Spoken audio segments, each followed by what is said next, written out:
প্রিয় শিক্ষার্থী, কেমন আছো সবাই? আশা করি ভালো আছো। আজকের অনলাইন ক্লাসে তোমাদের স্বাগত।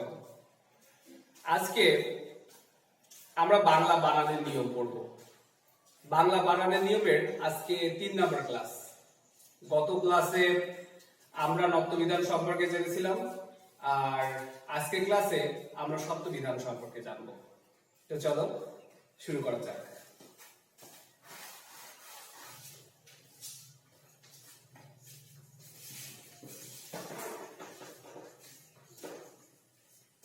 সপ্তবিধান।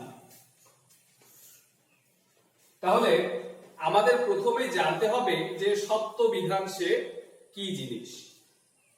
তৎসম শব্দে মূর্ধন্য ষ ব্যবহারের যে নিয়ম, সেই নিয়মকে সপ্তবিধান বলে। তাহলে ভালোভাবে খেয়াল করো, তৎসম শব্দ আমরা জানি যে তৎসম শব্দ সে কি। সংস্কৃত ভাষা থেকে যে শব্দগুলো অবিকৃতভাবে বাংলা ভাষায় ব্যবহৃত হয় তাকে তৎসম শব্দ বলে। অর্থাৎ তৎসম শব্দ হচ্ছে সংস্কৃত শব্দ, আর সপ্তবিধান হচ্ছে সেই সংস্কৃত শব্দ বা তৎসম শব্দে মূর্ধন্য ষ ব্যবহারের নিয়ম। তাহলে আমরা কি জানলাম যে তৎসম শব্দে মূর্ধন্য ষ ব্যবহারের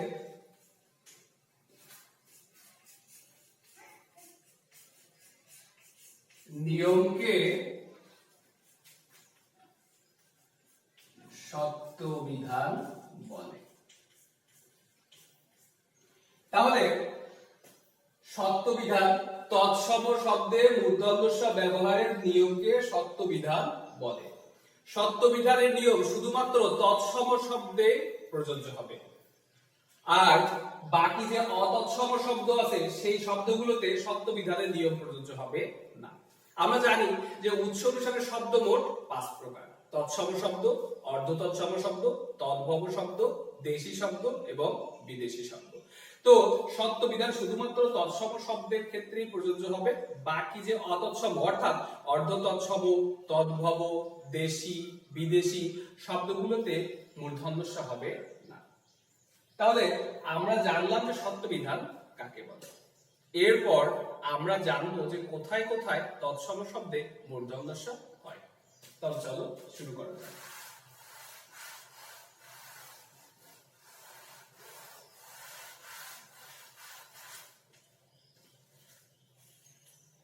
আমরা প্রথমেই যে নিয়মটা জানবো সেটা হচ্ছে অ, আ ভিন্ন, অন্য,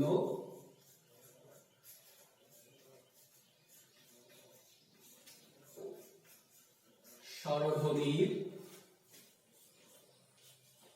পর মূর্ধন্য ষ হয়। অর্থাৎ অ, আ ভিন্ন অন্য সকল স্বরধ্বনির পরই মূর্ধন্য ষ হয়। কোন শব্দে? তৎসম শব্দে। তাহলে খেয়াল করো, তৎসম শব্দে অ, আ ভিন্ন সকল স্বরধ্বনির পরেই মূর্ধন্য ষ হয়। আমরা উদাহরণ হিসেবে একটু দেখি। বিষয়, বিশাল, সুষম।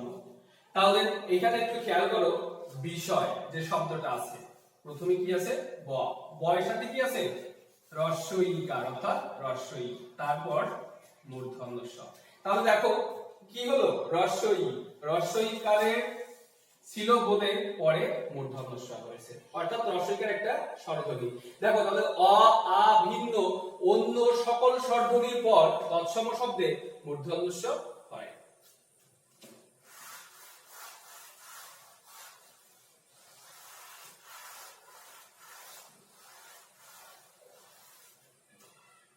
এর পরবর্তী যে নিয়মটা আছে সেটা হলো, আমি সংক্ষেপেই লিখছি,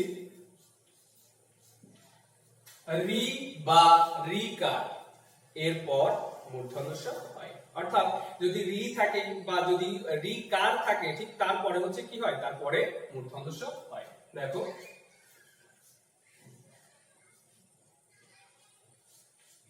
ঋষি,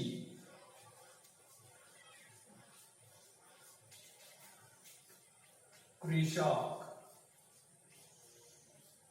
বৃষ প্রভৃতি। তাহলে খেয়াল করো এইখানে যে শব্দগুলো আছে কি বলেছি আগে, রি বা রিকার এরপর মূর্ধন্য ষ হয়। তাহলে এই শব্দটা খেয়াল করো, কৃষক, কৃষক শব্দটাতে ক এরপরে কি ছিল, রিকার ছিল, তাই না? ক এরপর রিকার ছিল, তারপর মূর্ধন্য ষ, অর্থাৎ রি বা রিকার এরপর মূর্ধন্য ষ হয়।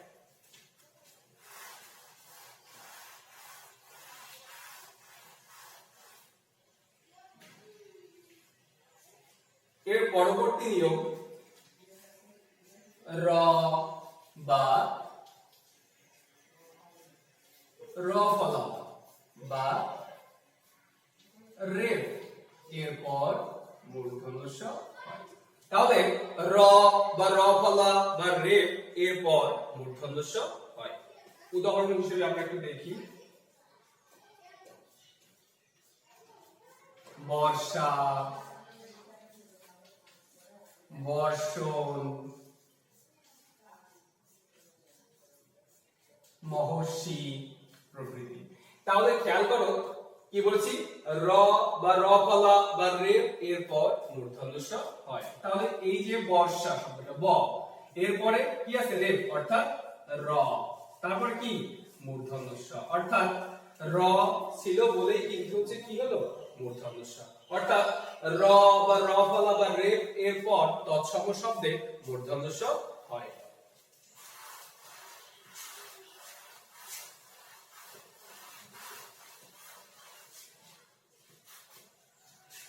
এর পরবর্তী হচ্ছে নিয়মটা আমরা জানবো, ট বর্গীয় বর্ণ, ট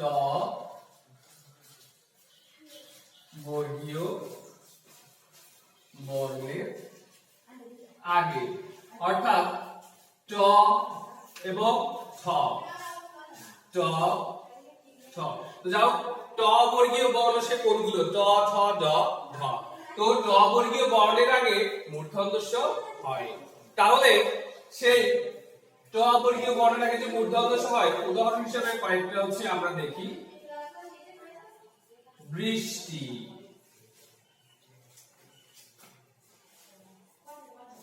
সৃষ্টি। তাহলে কষ্ট, নষ্ট। তাহলে ট বর্গীয় বর্ণ বিশেষ করে ট এবং ঠ এর আগে মূর্ধন্য ষ হয়। আমরা একটু হচ্ছে দেখি কষ্ট শব্দটা, ক তারপর কি আছে মূর্ধন্য ষ, তারপরে ট। তাহলে দেখো এখানে হচ্ছে ট বর্গীয় বর্ণ, ট বর্গীয় বর্ণের আগে কি হলো মূর্ধন্য ষ। সেরকম ভাবে নষ্ট, তাহলে হচ্ছে ট এর আগে কি হলো মূর্ধন্য ষ, অর্থাৎ ট বর্গীয় বর্ণ বিশেষ করে ট এবং ঠ এর আগে মূর্ধন্য ষ হয়। এর পরবর্তী নিয়মটা আমরা জানব, দেখো অভি, অতি, প্রতি প্রভৃতি ইকারান্ত উপসর্গ এবং সু, অনু প্রভৃতি উকারান্ত উপসর্গের পর কতগুলো ধাতুতে মূর্ধন্য ষ হয়। তাহলে খেয়াল করো, অভি, অতি, প্রতি প্রভৃতি ই কারান্ত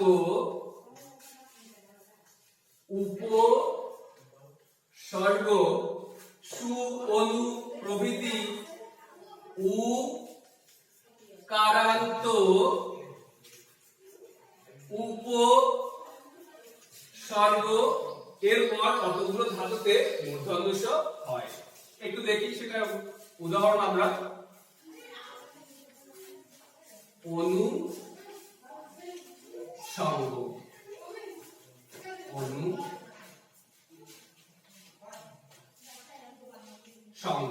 তাহলে হচ্ছে খেয়াল করো, অভি, অতি, প্রতি প্রভৃতি ইকারান্ত উপসর্গ এবং সু, অনু প্রভৃতি উকারান্ত উপসর্গের পর কতগুলো ধাতুতে মূর্ধন্য স হয়? দেখো এখানে অনু, এখানে উকারান্ত উপসর্গ ছিল, এই কারণে মূর্ধন্য স হয়েছে। পরবর্তী নিয়মটা আমরা দেখব।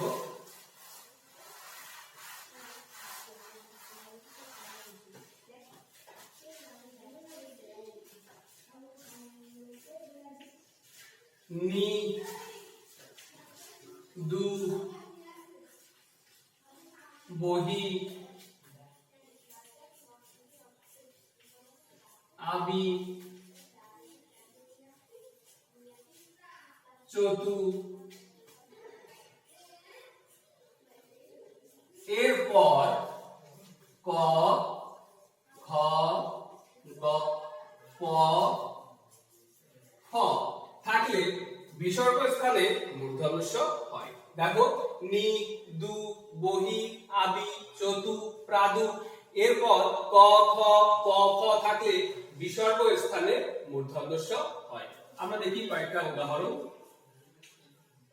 নি যোগ কাম সমান সমান নিস কাম, বহি যোগ কার সমান সমান বহিষ কার, চতু যোগ পর সমান সমান চতুষ পর,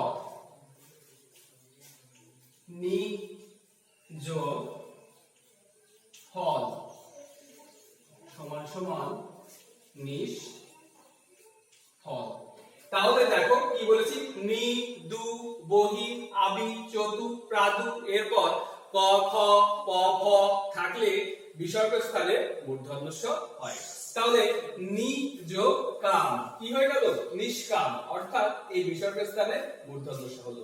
বহি যোগ কার, তাহলে দেখো এখানে হচ্ছে বিসর্গ ছিল, এই বহি এর পরে ক ছিল, এই কারণে বিসর্গটা মূর্ধন্য স হয়ে গেল। তারপরে চতু এরপরে পদ অর্থাৎ প ছিল, এই কারণে বিসর্গ স্থানে কি হয়ে গেল?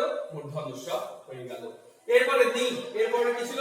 ফল অর্থাৎ ফ ছিল, এই কারণে বিসর্গ স্থানে মূর্ধন্য স হলো। অর্থাৎ নি দু বহি আবি চতু প্রাদু, এরপর ক খ প ফ থাকলে বিসর্গ স্থানে মূর্ধন্য স হয়। এরপর আমরা যেটা জানবো, কতগুলো শব্দে স্বভাবতই মূর্ধন্য স হয় বা নিত্য মূর্ধন্য স হয়। দেখো সেটা, আষাঢ়, ভাষা, ভাষ্য, ভাষণ, উষা, পৌষ প্রভৃতি। দেখো এই শব্দগুলোতে নিত্য মূর্ধন্য স হয়, অর্থাৎ স্বভাবতই মূর্ধন্য স হয়। এই শব্দগুলো কোনো নিয়মের দ্বারা নিয়ন্ত্রিত নয়। তো বইয়ের ভিতরে নিত্য মূর্ধন্য স বা স্বভাবতই মূর্ধন্য স যেগুলো দেয়া আছে সেগুলো তোমরা খুব ভালোভাবে হচ্ছে পড়বা, সেগুলো ভালোভাবে পড়ে মুখস্থ করে রাখবা। কেন? কারণ এগুলো যেহেতু কোনো নিয়মের ধারা ধারে না এবং এইগুলো কোনো নিয়মের হচ্ছে নিয়ন্ত্রণের বাইরে, এই কারণে এগুলো আমাদের অবশ্যই পড়তে হবে, এগুলো আমাদের মুখস্থ রাখতে হবে। তাহলে আমরা এতক্ষণ জানলাম যে কোথায় কোথায় মূর্ধন্য স হয়। এরপর আমরা জানবো যে কোথায় কোথায় মূর্ধন্য স হয় না। তো একেবারে প্রথমে সংজ্ঞাটার কথা খেয়াল করো। সংজ্ঞায় কি বলেছিলাম?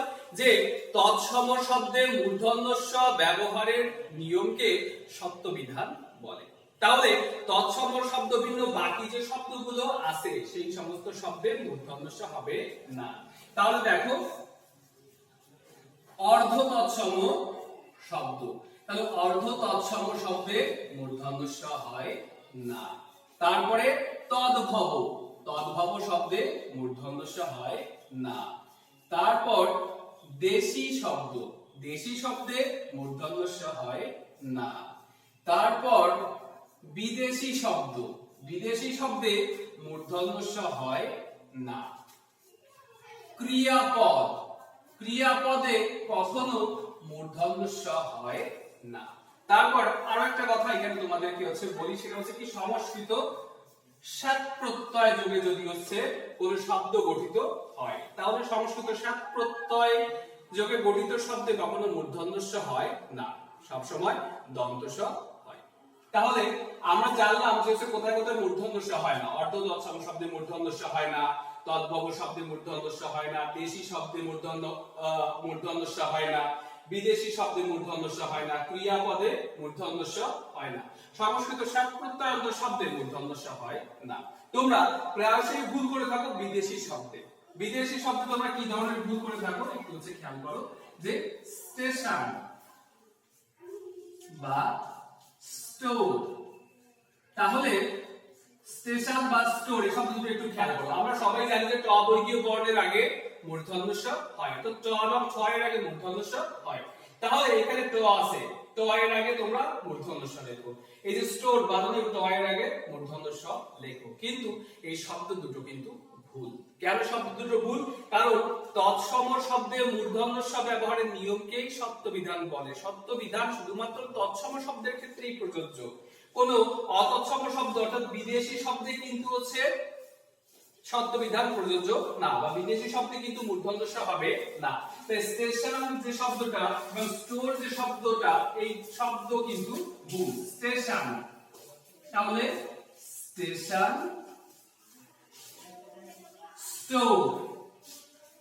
তাহলে খেয়াল করো, আমরা প্রায়শই বিদেশি শব্দের ক্ষেত্রে কিন্তু ভুল করে থাকি। তাহলে আমরা অর্ধ তৎসম শব্দ, তদ্ভব শব্দ, দেশি শব্দ, বিদেশি শব্দ, ক্রিয়াপদ বা সংস্কৃত সাত প্রত্যয় যোগে গঠিত শব্দে কখনো মূর্ধন্য ষ ব্যবহার করব না। তাহলে আজকে ক্লাসে আমরা কি শিখলাম? আজকে ক্লাসে আমরা শিখলাম সত্যবিধান কি এবং কোথায় কোথায় মূর্ধন্য ষ হয়, কোথায় কোথায় মূর্ধন্য ষ হয় না। আমি আরো একবার তোমাদেরকে স্মরণ করিয়ে দিচ্ছি সংক্ষেপে। সংস্কৃত শব্দ বা তৎসম শব্দে মূর্ধন্য ষ ব্যবহারের নিয়মকে সত্যবিধান বলে। কোথায় কোথায় সত্যবিধান হয়?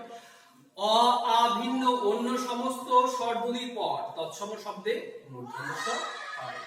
রি বা রিকার এর পর মূর্ধন্য ষ হয়। র বা র ফলা বা রেফ এর পর মূর্ধন্য ষ হয়। ট বর্গীয় বর্ণ বিশেষ করে ট এবং ছ এর আগে মূর্ধন্য ষ হয়।